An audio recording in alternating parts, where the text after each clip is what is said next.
देंगे। लाला तू मत देखे, भोग लगवे ते पहरे मत देखे, नहीं तो भोग अमनिया ना रहेगो। अरे तो खा पतो है सांची जजे तो मैं मुंह खवा दे। वहां ऊपर अलग भोग लग रहा है, सब लोग जो ऊपर पहुंच पा रहे हैं गिरिराज जी पे, और जो ऊपर नहीं, लंबी लाइन लगी है महाराज, लाखों ब्रजवासी हैं। तो उन गोपीन के पास जाए गोपियों सोच रही मैं कब पहुंचूंगी ऊपर, कब जाऊंगी ऊपर। ठाकुर जी मन में सोचन लगे कि ये सबरी तो ऊपर पहुंच नहीं पाएंगी, इंद्र वर्षा करवे वारों ने कहा देर में तो कहा करूं। तो उन सब के पास जाए करके उनकी डलिया में तो निकार के खा ले रहे हैं। ला मुंह को गिरिराज बाबा ने मुंह को भेजो है, जाकी सामग्री सबसे बढ़िया मैं चक के बताऊंगा, वाको भोग लगाएंगे। और यहां नीचे जो नहीं पहुंच पा रहे ऊपर, सबकी सामग्री ने लेके, हाँ तू तका दे, तू खवाए दे, तू अपना पवाए दे। अरे लाला तू ही खा जाएगा, कहीं गिरिराज बाबा ने नहीं खाया तो। अरे उनने ही मुंह को भेजो, जाको सबसे बढ़िया होगा वो भाई को पामेंगे।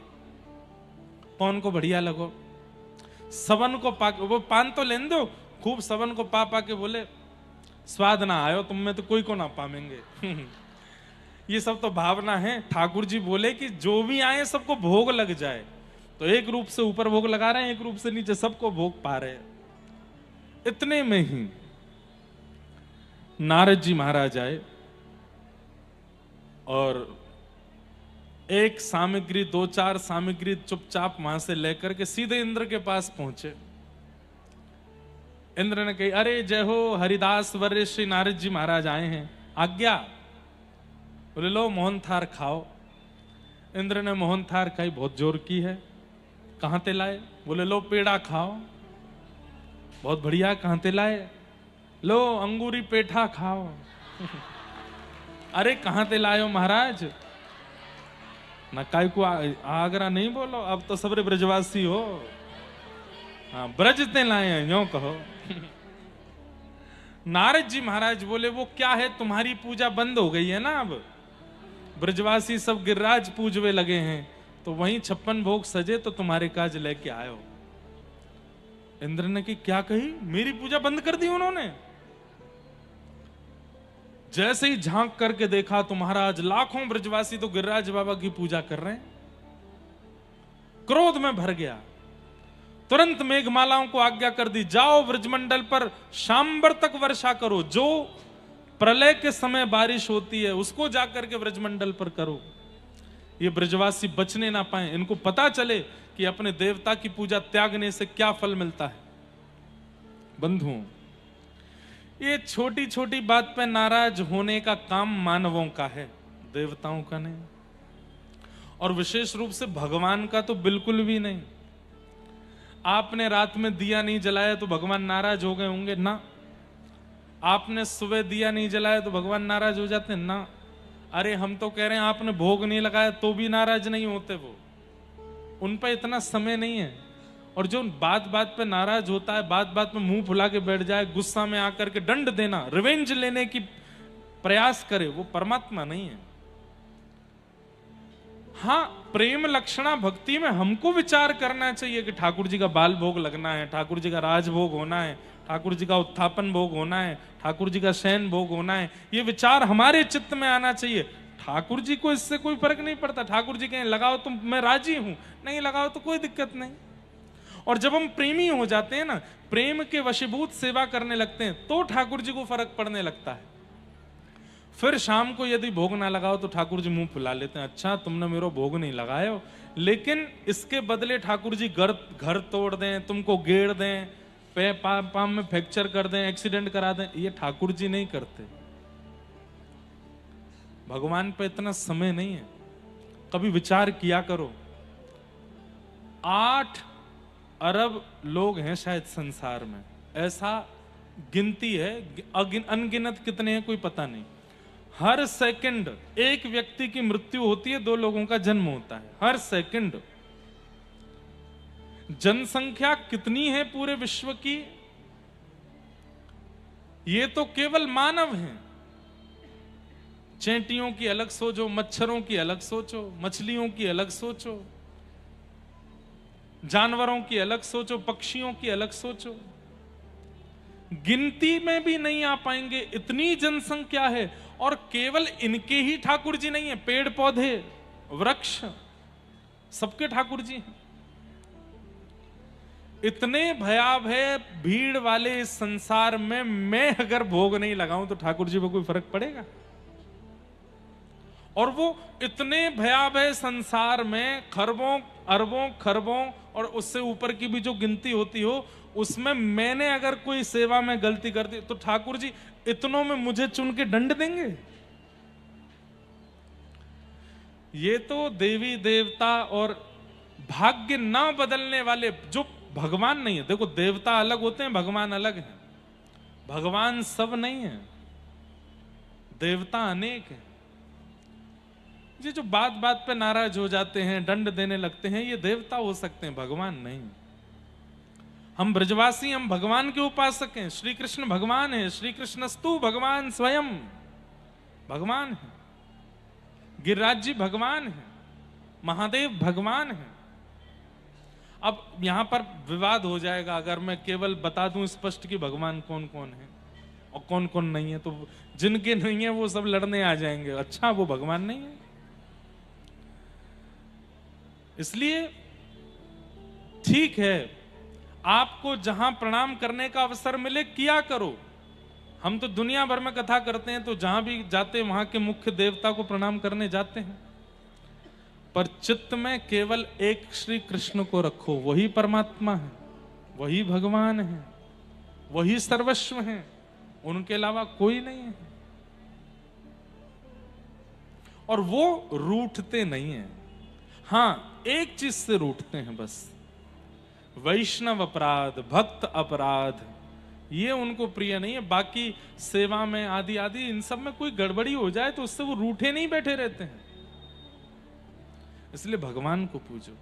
ये ब्रजवासी इंद्र की पूजा करते थे, इसीलिए तो भगवान इनको गिरिराज जी की पूजा कराने ले गए कि भैया उसकी पूजा मत करो जो रूठना जानता हो, उसकी पूजा मत करो जो रूठ करके दंड देना जानता हो, उसकी पूजा करो जो सदा प्रसन्न रहता हो, आपका भाग्य बदलना जानता हो। भाग्य बदलने की सामर्थ्य केवल भगवान में है। इसलिए भगवान सबको लेके गिरिराज जी गए।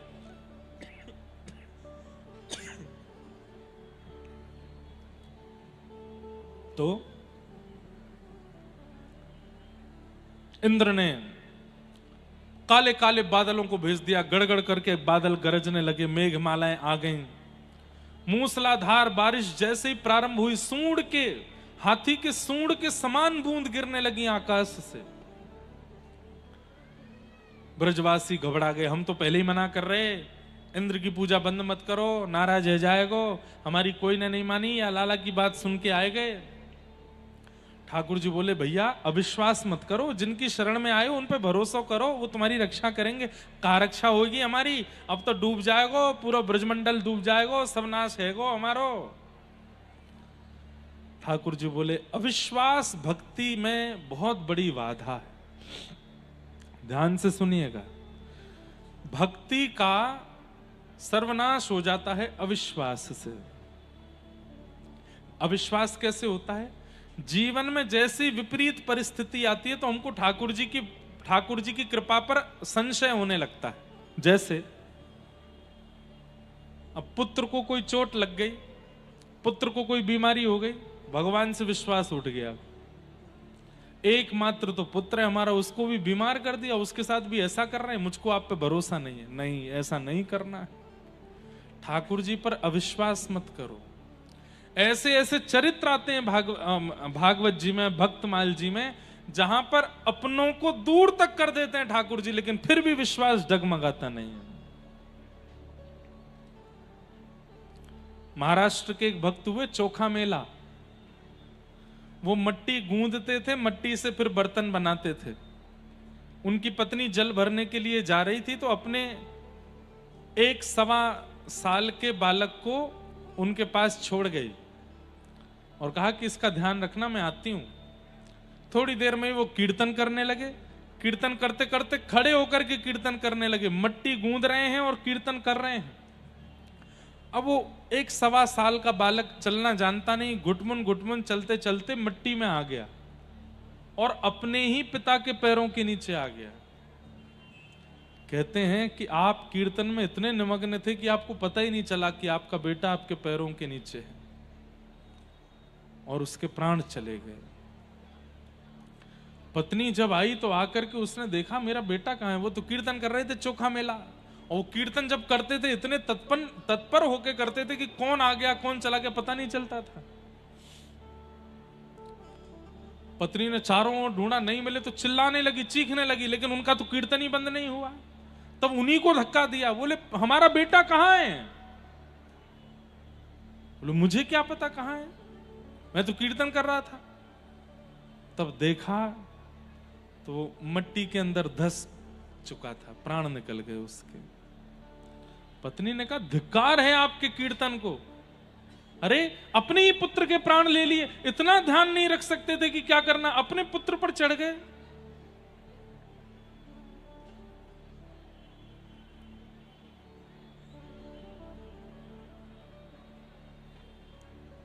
कहते हैं चोखा मेला जी अपनी पत्नी से बोले मैं कीर्तन में निमग्न था, मुझे पता नहीं था कि पुत्र आ गया है यहां पर। बहुत सुनाया पत्नी ने, बहुत कुछ बुरा भला कहा। उस दिन उन्होंने संकल्प लिया कि यदि मैंने अब इन दोनों हाथों से कभी अपनी पत्नी का स्पर्श किया तो इन हाथों का त्याग कर दूंगा। किसी दिन अपनी पत्नी का स्पर्श किसी भाव से हुआ, दोनों हाथ कटवा दिए उन्होंने, अपने आप को दंड दिया और बिना भुजा के रह करके भगवत भजन करने लगे। एक दिन पंढरीनाथ भगवान का कोई कीर्तन चल रहा था, चोखा मेला जी के मन में आया कि मेरे हाथ होते तो मैं भी ताली बजाता। ठाकुर जी ने कृपा कर दी, उनके दोनों भुजाएं वापस आ गईं और भगवत कृपा से वो मरा हुआ पुत्र भी जीवित हो गया। ऐसे तो कितने प्रसंग हैं। बस अविश्वास नहीं आवे। पत्नी में अविश्वास आया लेकिन चोखा मेला जी में नहीं आया। उसके बाद भी भगवत भजन छोड़ा नहीं उन्होंने। इसलिए अविश्वास कभी मत करना, चाहे जैसी स्थिति आ जाए, चाहे खाक कर दें सब कुछ जला करके ठाकुर जी, तो भी उन पर अविश्वास मत करिएगा, भरोसा रखिए। जब ब्रजवासियों के साथ ऐसी स्थिति होने लगी, सब में अविश्वास होने लगा, ठाकुर जी बोले अविश्वास भक्ति में नाशकारी होता है, मैं क्या करूं? सब ब्रजवासियों को इकट्ठा करके बोले देखो मैं गिरिराज बाबा से प्रार्थना करूंगा जे हमारी रक्षा करेंगे। ब्रजवासी चला रहे हैं जे रक्षा ना करेंगे हमारी, अब तो हमको डूब के मरना ही पड़ेगा। ठाकुर जी बोले नेक प्रतीक्षा करो। गिरिराज बाबा को प्रणाम करके दंडवत करके और ठाकुर जी ने प्रार्थना करी, हे गिरिराज बाबा हमारी रक्षा करो।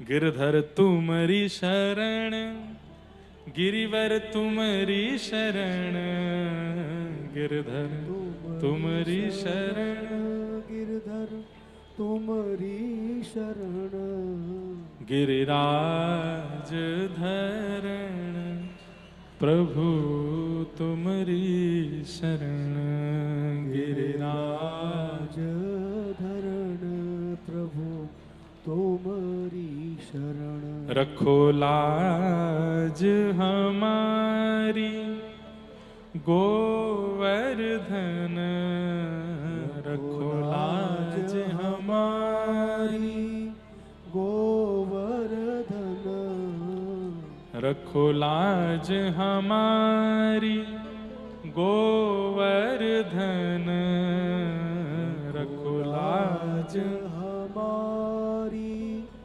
गोवर्धन।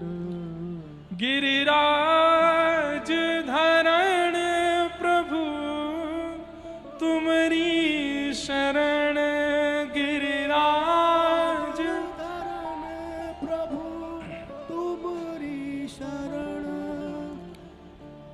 सब ब्रजवासी प्रणाम कर रहे थे, इतने में ही भगवान ने अपनी दोनों भुजाओं से श्री गिरिराज जी को अधर किया। एक तरफ से गिरिराज जी अधर हो गए, भीतर प्रवेश करके ठाकुर जी ने बिल्कुल मध्यस्थ पहुंच करके अपने बाम भुजा की बाम हस्त की इकन्नी उंगली के नख पर ठाकुर जी ने गिरिराज जी को धारण कर लिया। बोल गिरवरधारी गोपाल की जय। बाम हस्त की कन्नी उंगली के नख पर ठाकुर जी ने गिरिराज जी धारण कर लिए। सब ब्रजवासी आकर के खड़े हो गए, अपनी अपनी छड़ी लगाए ले नीचे। सब आश्चर्यचकित होकर के ठाकुर जी की ओर देख रहे हैं और अपनी छड़ी लगा करके खड़े हैं। गिरिराज जी कभी इतकू जामे कभी इतकू जामे, बीच में ठाकुर जी खड़े हैं। धीमे धीमे सब ब्रजवासी ने गिरिराज जी के नीचे अपनी छड़ी लगाए ले। सब ब्रजवासी खड़े हो गए, सब ठाकुर जी की ओर टकटकी लगा के देख रहे हैं। ठाकुर जी बोले, कहा देख रहे हो? बोले, हम यूं देख रहे हैं, जब हमने छड़ी लगा रखी है तेने उंगली काहे को लगा रखी है, हटा ले याकू। ठाकुर जी बोले, मैं अपनी उंगली हटा लाऊं? बोले, हाँ हटा ले, हमने छड़ी लगा रखी है। ठाकुर जी बोले, 21 किलोमीटर लंबे चौड़े गिरिराज पर्वत हैं। 21 किलोमीटर लंबे चौड़े गिरिराज पर्वत, ये पतरी पतरी सी तुम्हारी बांस के जो डंडा, इन पे टिकेंगे ये? ब्रजवासी बोले, हमारे तो फिर भी बांस के डंडा है, तेरी तो नेक सी उंगली है, यहां पर टिकेंगे ये? लाला ने एक मूड वाली बात करे कर। ठाकुर जी बोले, मेरी उंगली पर टिक जाएंगे, तुम्हारी छड़ी पर ना टिकेंगे। बोले, चल बात मत बनावे, उंगली हटा ले तू, हमने लगा ली है छड़ी। अरे यशोदा मैया, कह दो याते लालाते, हम पे बन के खड़ो है को, सब जगह ऐसे खड़ो है जा जैसे यही परमात्मा है का, हटा ले उंगली।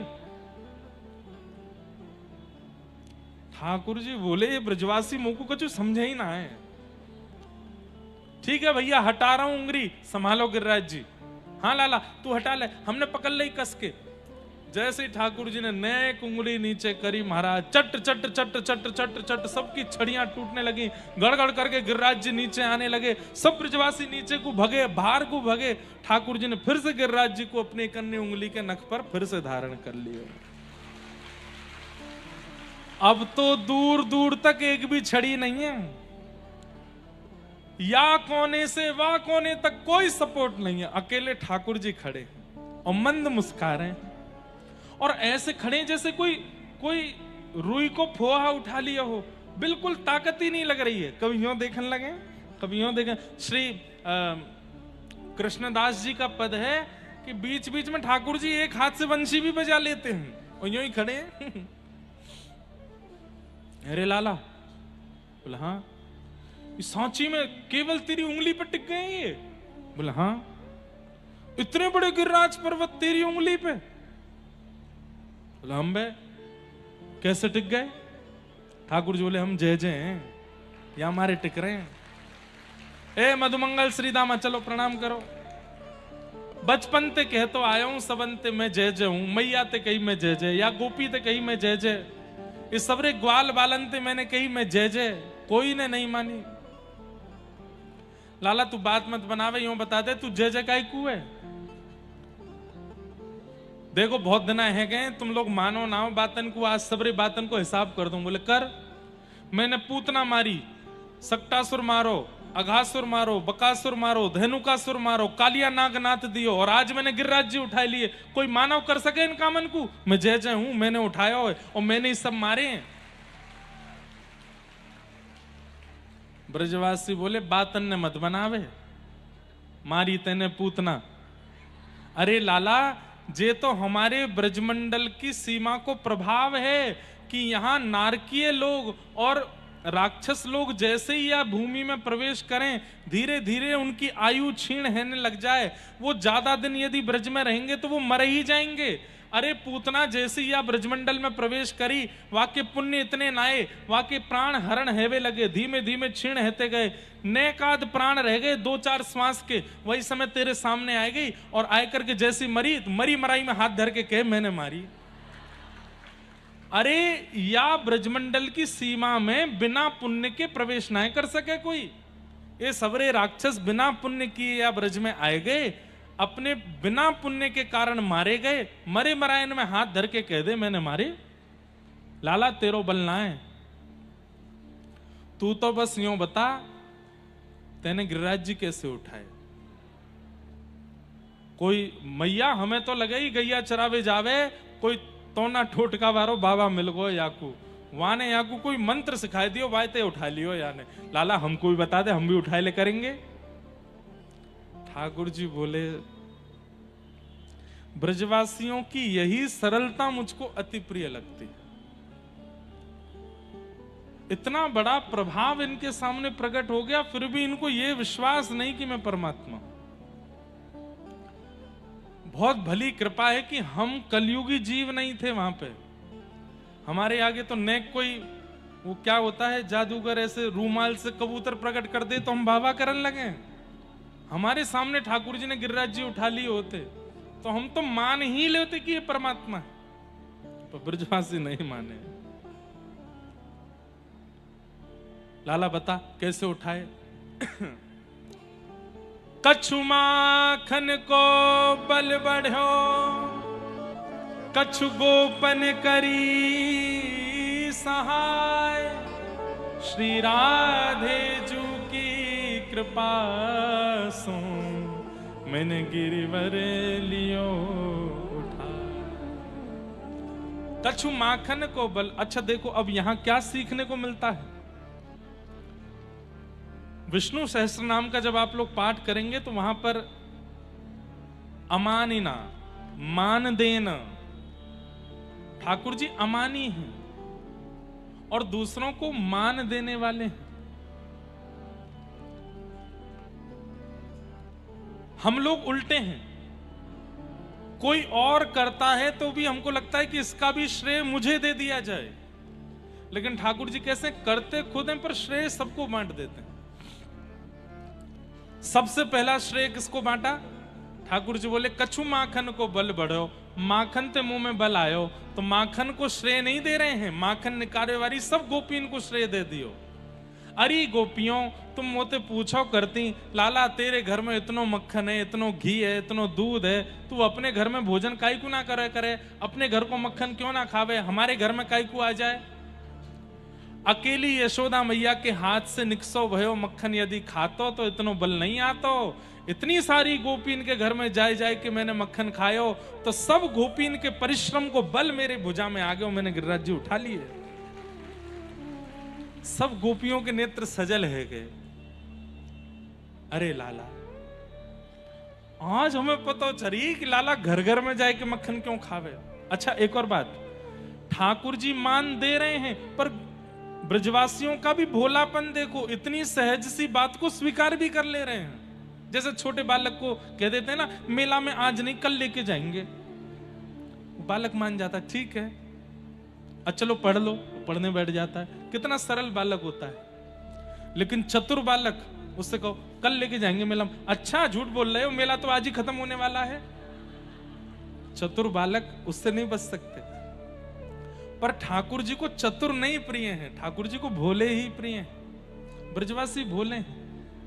अरे गोपियों के मक्खन में क्या इतना बल कि 21 किलोमीटर पर्वत को उठा लें, लेकिन ठाकुर जी ने कहा तो गोपियों ने मान लिया।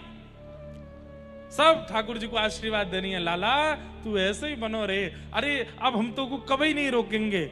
अरे भैया सबरी गोपियों अपने घर में 2 मक्खन टांगेंगे, एक घर को एक लाला के काजे, है ना। लाला तू खूब पहियो प्रेम ते। गोपियों को श्रेय दिया। अब सारे पुरुष वर्ग खड़े हैं तो ठाकुर जी ने उनकी ओर देखा तो उनको भी श्रेय दिया। कछु गोपन करी सहाय। गोप ग्वाल बोले लाला हमने कहा सहायता करी?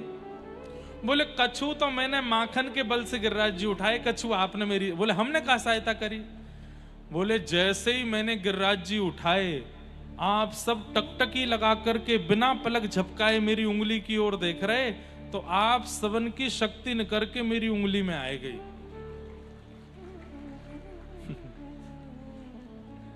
कितनी सरल सी बात है। हम लोग मानते कभी इस बात को? कभी नहीं मानते। पर गोप ग्वाल क्या कह रहे हैं?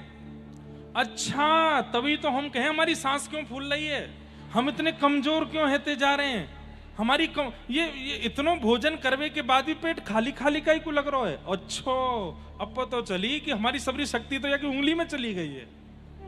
अरे भैया हम सबरो 56 भोग लेके आए, कहां धरो? बोले ये धरो, खोलो सबरे पानो शुरू करो।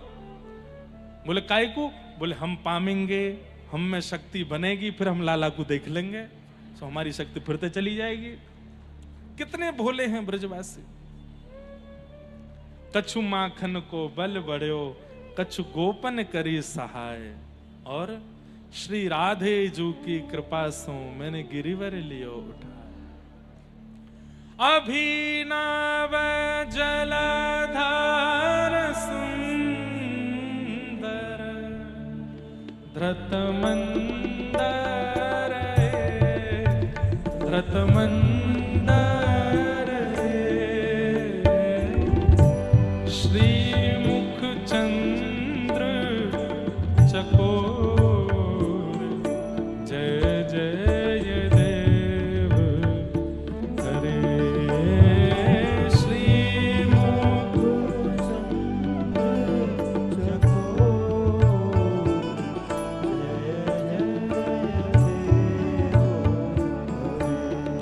हे श्री राधा मुख चंद्र चकोर जय जय देव करे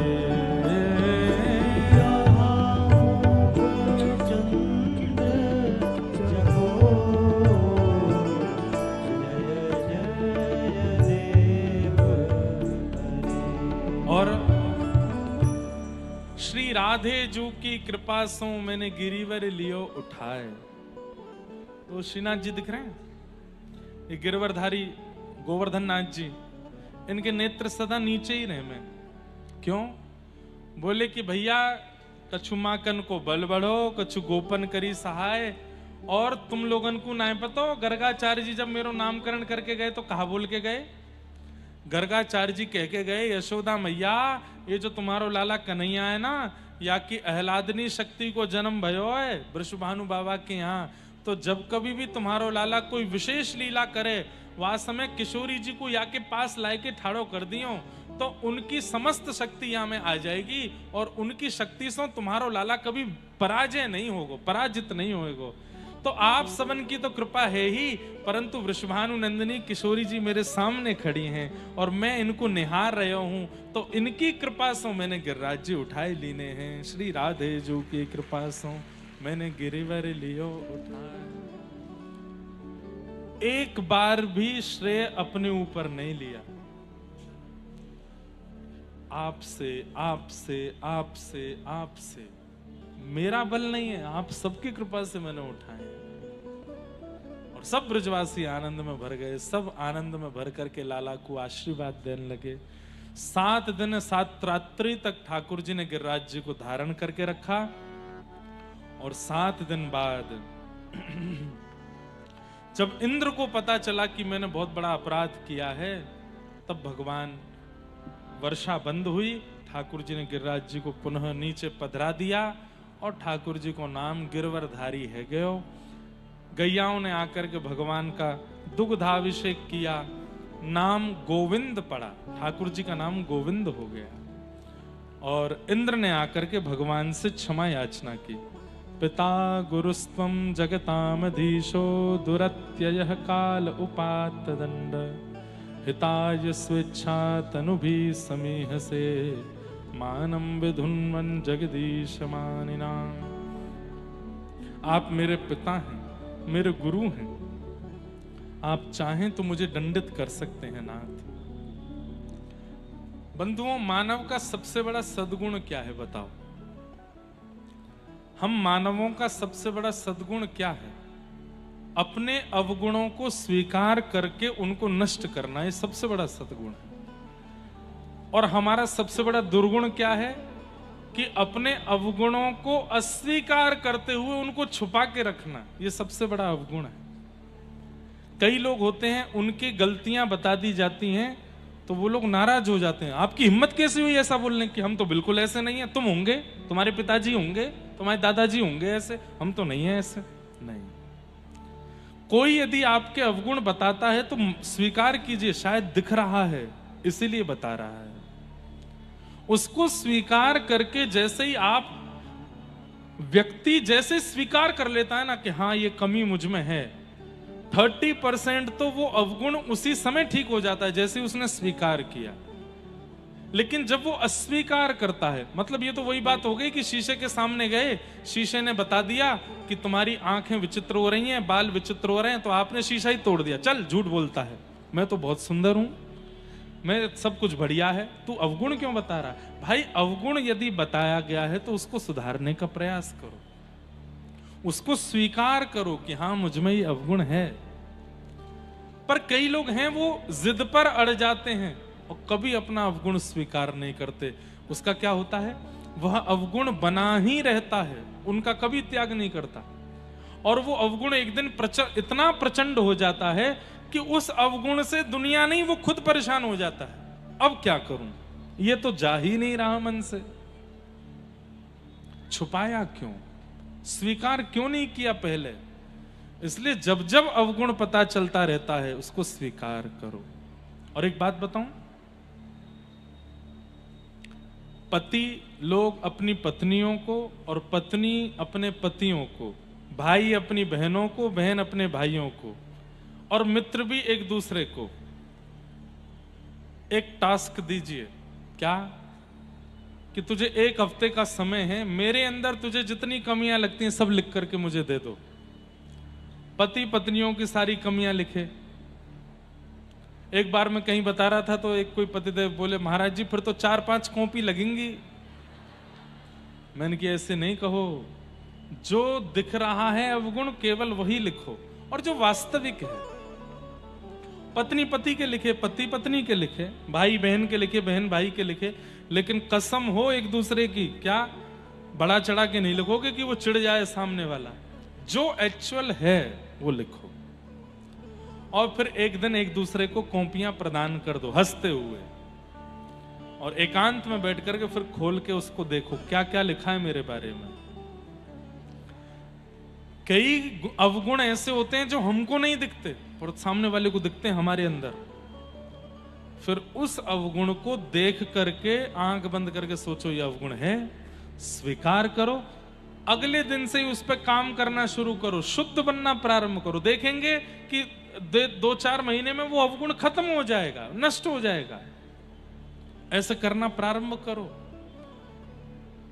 खुद अपने अवगुण मत लिखना, क्योंकि आप लोग बहुत चतुर हैं। हम लोग 2-4 अवगुण ऐसे हैं जो उनको पता होंगे फिर भी हम नहीं लिखेंगे, इसलिए सामने वाले से लिखवाओ। अवगुणों को स्वीकार करना ये सबसे बड़ा सद्गुण है। इंद्र ने आकर के अपना अवगुण स्वीकार किया, भगवान ने उसको क्षमा किया, और क्षमा करते हुए कहा अभिमान मुक्त होकर के अपनी सेवा करो, जाओ इंद्र तुम्हें क्षमा करता हूं। और इंद्र गए। आगे एकादशी व्रत की महिमा बताई गई, और फिर रास पंचाध्याय का प्रसंग आया। भगवान पिता रात्रि शरदोत्फुल्ल मल्लिका विक्षरन्तुं मनश्चक्रे योग मायामुपाश्रिता। बहुत सावधानी से सुनो, सब लोग इधर देखो। रस और रास, ये 2 भाव हैं। मैं लगभग बताऊं, मैं इनके बारे में बताया करता हूं। रास की परिभाषा हम लोग गलत जानते हैं। हम लोगों को पता है कि रास का मतलब क्या है, नृत्य। नहीं, नृत्य का मतलब रास नहीं होता। रस और रास ये 2 शब्द हैं, और दोनों शब्दों का अर्थ क्या है। बहुत सरल भाषा में कहूं तो आप मंदिर जाते हो, ये रस है। आप वृंदावन जाते हो, आप गिरिराज जी जाते हो, आप गोवर्धन जाते हो, जगन्नाथपुरी जाते हो, आप ठाकुर जी के सन्मुख जाते हो, ये रस है। पर आपकी भावना से प्रसन्न हो के कभी ठाकुर जी आपके घर आ गए, ये रास, ये रास है। भक्ति का पथ क्या है, जो व्यासपीठ का नाम है भक्ति पथ, इसका डेस्टिनेशन क्या है, इसका अंतिम गंतव्य क्या है। पथ मतलब रास्ता, रास्ता का कुछ तो अंत होगा। रास ही अंत है। अभी हम रस में हैं, हम कर रहे हैं, हम सेवा कर रहे हैं, हम ठाकुर जी को पुकार रहे हैं, हम भावना कर रहे हैं, पर किसी दिन ठाकुर जी आ जाएं, वो रास है, वो रास है। इसलिए रस से रास की यात्रा को कहते हैं भक्ति पथ। आप भोजन बनाते हो अपने मन की इच्छा से, आप श्रृंगार करते हो अपनी मन की इच्छा से, लेकिन एक समय आवे ठाकुर जी कहने लग जाएं ये बनाओ, ये पाना है। एक मैं अपना कोई अनुभव नहीं बताना, अब मैंने बंद कर दिया है। जो नए अनुभव होते हैं वो कथाओं में बताना, उनको गोपनीय रखने का आज्ञा हुई लाल जी से। लेकिन एक पुराना अनुभव बताता हूं। नाथ द्वारा में लाल जी का उत्सव चल रहा था, हमारे प्यारे गिरधर लाल जी का। तो गिरधर लाल जी का हर साल उत्सव होता है 11 से 17 जनवरी। ठाकुर जी का जन्मोत्सव भी है, और अब इस साल से ठाकुर जी का ब्याहुला, 14 को जन्मोत्सव, 15 को ब्याहुला। तो अब अगली साल चित्रकूट धाम में है 11 से 17 जनवरी। तो 14 को तो नंदोत्सव होगा और 15 को विवाह उत्सव, लाल जी के विवाह की वर्षगांठ होगी। तो नाथ द्वारा में ठाकुर जी का उत्सव चल रहा था। बहुत ध्यान से सुनिएगा सब लोग। तो हमारे एक मित्र हैं, उनसे मैं फोन पे भगवत चर्चा बहुत देर तक कर लेता हूं। उनको भी भगवत अनुभव कभी कभी स्वप्न आज्ञा आदि होती रहती है। तो नाथ द्वारा में वो मुझको फोन कर रहे थे, लेकिन मैं इतना व्यस्त था कि फोन ही नहीं उठा पा रहा था। उनका फोन फिर मेरे संग वालों के पास आया, बोले महाराज जी से बात कराओ। उनका फोन आता है तो सबको आज्ञा है कि महाराज जी से बात करानी है, पर मैं इतना व्यस्त था कि इनके द्वारा भी नहीं कर पा रहा था। शाम को फिर उन्होंने परिवार में फोन किया, बोले कि महाराज जी से मेरी बात कराओ, बहुत जरूरी बात करनी। तो किसी ने मुझे फोन दे दिया, तो मैंने बात की। मैंने क्या बात है? बोले आपके लाल जी मेरे स्वप्न में आए थे कल रात को, और मुझसे बोले वाते कह दो मेरा उत्सव कर रहा हो नाथ द्वारा में, मुंह को गरम गरम रबड़ी पानी है। मैंने की गरम रबड़ी कौन खाता है भाई? रबड़ी तो ठंडी करके खाई पाए, गरम रबड़ी? बोले कह रहे हैं गरम रबड़ी खानी है। बोले आपने रात में मेरा फोन नहीं उठाया, तो मैंने दिन में फोन किया। वो दिन में सेवा के बाद में थोड़ी देर सोया, तो फिर से मेरे स्वप्न में आ गए। मुझसे बोले तू कहना रहा बातें, मुंह को रबड़ी खानी है। बोले मैंने फिर फोन किया, आपके यहाँ किसी ने नहीं उठाया, बात ही नहीं हो पाई। बोले अभी मेरी फिर से झपकी लग गई थी, तो फिर मेरे सपने में आके बोले दारी के बोलना रहो बातें, मुंह को रबड़ी खानी है। तो मैंने कहा, तो वो भैया बोले कि मैंने उनसे कहा मुझे क्यों परेशान कर रहे हो, मैं तो उनसे किलोमीटरों दूर यहां बैठा हूं, मेरे सपने में क्यों आ रहे हो बार बार? वो फोन ही नहीं उठा रहे मेरा, आप उन्हीं के सपने में जाके बोल दो। अरे इतना व्यस्त है क्यों, दारी को सो ही ना रहो, बाकी सपने में जाऊं कैसे मैं? वो सोवे जा ही नहीं रहे हो है, और यही था 3-4 दिन हो गए तो मैं सो नहीं रहा था। मतलब ऐसे झपिला दीजिए ठाकुर जी को, अपनी तरफ से इतना रस दे दीजिए कि उस रस का समूह जब उनके चित्त में आ जाएगा ना, तब आपको रास का अनुभव कराएंगे। रास का मतलब नृत्य नहीं है। अब ऐसी कोई घटना आपके साथ हो जैसी हमारे साथ हुई, तो क्या करोगे? आंखें पुलकित हो जाएंगी, रोंगटे खड़े हो जाएंगे, और नाचने का मन होगा ना कि मेरे जय जय मुझसे कितने प्रसन्न है, मेरे लाल जी कितने प्रसन्न है। ऐसे ही गोपियों के साथ जब रास हुआ तो गोपियां इतनी प्रसन्न हो गई कि उस प्रसन्नता में नृत्य करने लगी। नहीं तो रास का मतलब नृत्य नहीं है। रास का मतलब तो हम उनके पास जाते हैं, पर एक दिन वो हमारे पास आ गए, ये रास। प्रधानमंत्री से सब प्रेम करते हैं, सब जानते, पर किसी को प्रधानमंत्री चुन के बुलावे, ये विशेषता है ना। ऐसे रास करें।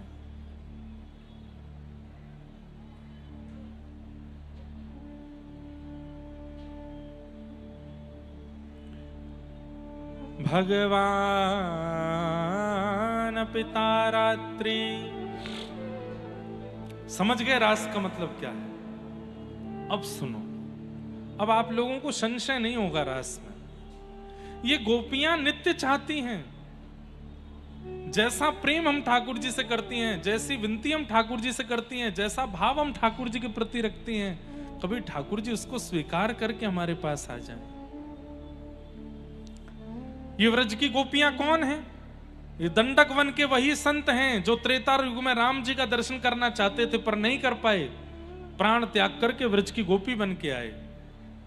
ये जल की वही मछलियां हैं जिन्होंने मत्स्य रूप में भगवान को देखा था, वही गोपियां बन करके आई हैं। ये वही कच्छपी हैं जिन्होंने कच्छप भगवान को कछुए के रूप में देखा था। जितने भी पूर्व के अवतार हो चुके हैं और उनमें जिसने ठाकुर जी के समीप जाने का भाव रखा लेकिन नहीं जा पाया, प्राण त्याग करके वो आज व्रज की गोपी बन करके आया है। इन गोपियों के चित्त में काम नहीं है, इन गोपियों के चित्त में वासना नहीं है। काम वासनाओं से मुक्त अति स्वच्छंद स्वतंत्र और पवित्र प्रेम है ठाकुर जी के प्रति। कैसा प्रेम ये पता चलेगा आगे। भगवान ने एक दिन इन गोपियों को आज्ञा कर दी थी कि मैं शरद पूर्णिमा की रात्रि पर आप लोगों के संग रास विहार करूंगा। हर शरद पूर्णिमा पर प्रतीक्षा करती हैं। इस साल का शरद पूर्णिमा जैसे ही शरद चंद्रमा प्रकट हुआ, गोपियां व्याकुल हो गईं। श्याम सुंदर आएंगे, श्री कृष्ण आएंगे, हमारे प्रियतम आएंगे, हमारे नाथ आएंगे। सब लोग बहुत ध्यान से सुनो। जो उठ के जा रहे हैं उनको जाने दो, लेकिन जो बैठे हैं वो ध्यान से सुनो, क्योंकि ये प्रसंग भागवत जी का प्राण है। इस प्रसंग को मैं ज्यादा खोलता नहीं हूं, थोड़ा थोड़ा ही खोलूंगा, लेकिन सुनो।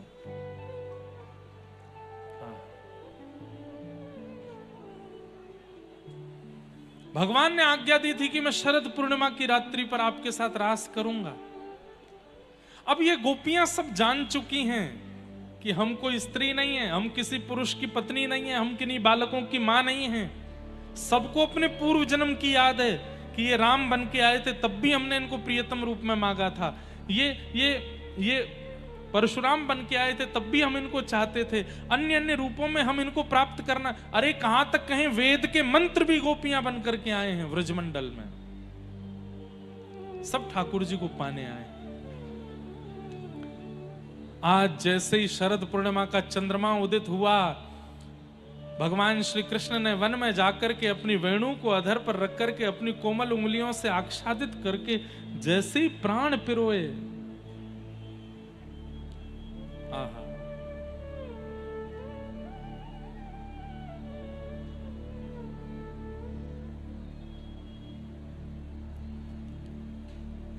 निशम्य गीतम तदनंगवर्धनम्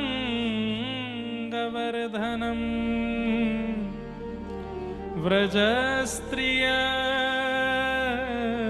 कृष्ण गृहीत मानसा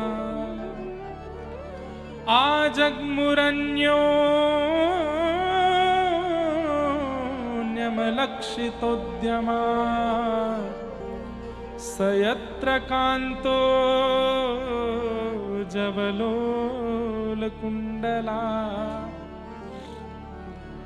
भगवान ने जैसे ही वेणु बजाना शुरू किया, आज वंशी में धुनी नहीं निकली है, आज वंशी में शब्द प्रकट हुए हैं। धुन और शब्द में अंतर है। मैं जो बोल रहा हूं ये शब्द हैं, वहां संगीतज्ञ जो बजा रहे हैं वो धुन है।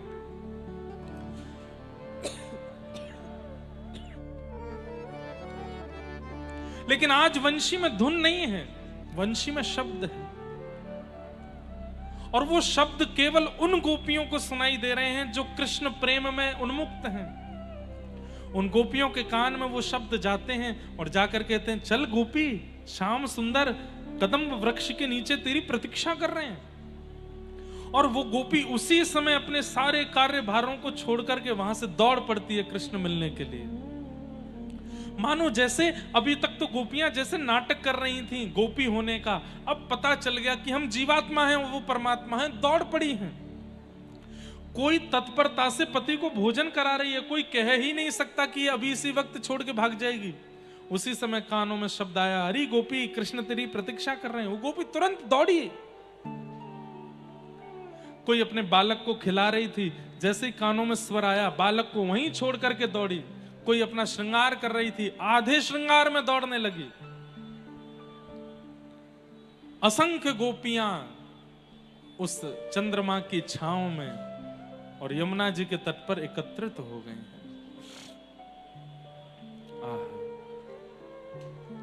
सुखदेव जी के मन में, परीक्षित के मन में एक संशय आ गया और परीक्षित ने वो संशय करके पूछ लिया कि नाथ, ये गोपियां भगवान श्री कृष्ण के प्रति कांत भाव रखती हैं। कांत मतलब पति। और भगवान के प्रति कांत भाव रखने में कहीं ना कहीं सूक्ष्म काम भी आ जाएगा। क्या भगवान इन गोपियों को स्वीकार करेंगे? और क्या इन गोपियों को ऐसी भावना ठाकुर जी के प्रति रखनी चाहिए जिसमें तनिक काम प्रकट होता हो? बहुत ध्यान से सुनिएगा। परीक्षित का प्रश्न समझ गए? ये गोपियां ठाकुर जी के प्रति कांत भाव रखती हैं, पति की भावना रखती हैं, और पति भाव रखने में तनिक काम प्रकट चित्त में होता है। क्या ठाकुर जी के प्रति ये भावना रखना अपराध नहीं है, पाप नहीं है?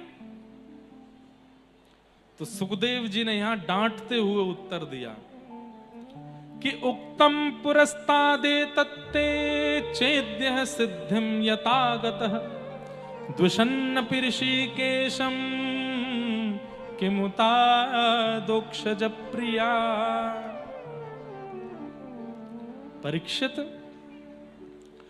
कंस भगवान को गालियां देता है और मृत्यु के बाद मुक्ति को प्राप्त कर लेता है, वहां किसी के चित्त में प्रश्न नहीं आता। रावण भगवान की पत्नी का हरण करके भगवान के साथ युद्ध करके मृत्यु के बाद मुक्ति को प्राप्त कर लेता है, वहां किसी के चित्त में प्रश्न नहीं आता। शिशुपाल 100 गालियां रोज भगवान को देता है और मृत्यु के बाद मुक्ति प्राप्त कर लेता है, वहां प्रश्न नहीं आता। पूतना पयोधर में विष लगा करके भगवान को पिलाती है, मृत्यु के बाद यशोदा की गति प्राप्त करती है, वहां कोई प्रश्न नहीं आता। और ये गोपियां भगवान से प्रेम करती हैं, और प्रेम करके यदि भगवान की प्रियसी बन रही हैं तो तुम्हारे चित्त में प्रश्न आ रहा है। ठाकुर जी को गाली देने वाला, बैर करने वाला, युद्ध करने वाला, ठाकुर जी के प्रति विरोध बुद्धि रखने वाले को जब मुक्ति मिल सकती है, तो ये गोपियां यदि ठाकुर जी से प्रेम कर रही हैं तो इसमें तुमको दोष क्यों लगता है?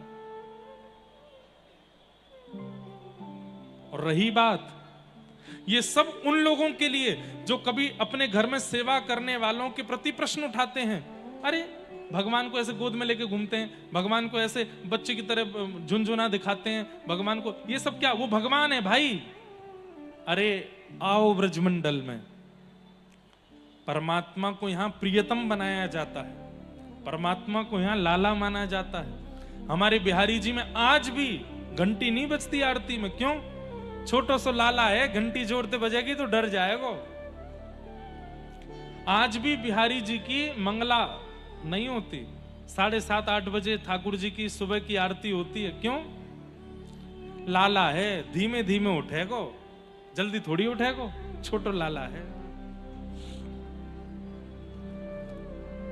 जब भगवान से बैर करने वाले मुक्ति प्राप्त कर लेते हैं तो गोपियां तो प्रेम करती हैं ठाकुर जी से। आज खुल के कह रहे हैं, प्रेम नाम की वस्तु यदि कहीं घटेगी तो केवल कृष्ण के साथ। संसार में अगर प्रेम घटाया तो बदले में धोखा ही मिलने वाला है, बदले में केवल निराशा ही मिलने वाली है, बदले में उस प्रेम को निचोड़ करके उसको बर्बाद करके दे दिया जाएगा। प्रेम के बदले प्रेम नहीं मिलेगा। केवल कृष्ण हैं जो प्रेम का सही प्रत्युत्तर देना जानते हैं, और कोई नहीं जानता। संसार के प्रति प्यार कर सकते हो, संसार से स्नेह कर सकते हो, संसार से प्रिय भाव रख सकते हो, पर प्रेम नहीं कर सकते। प्रेम तो केवल कृष्ण।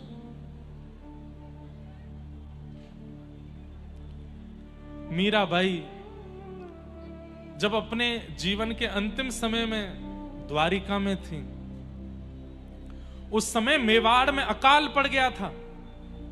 क्यों? क्योंकि इस भूमि मेवाड़ ने मीराबाई का अपमान किया। भक्त अपराध के कारण मेवाड़ में अकाल पड़ गया। और यह बात जब वहां के राजा को पता चली तो ब्राह्मणों को भेजा कि मीराबाई को लेकर के आओ, वे जब तक यहां नहीं आएंगे यहां का अकाल दूर नहीं होगा। ब्राह्मण जाके अनशन पर बैठ गए द्वारिका में।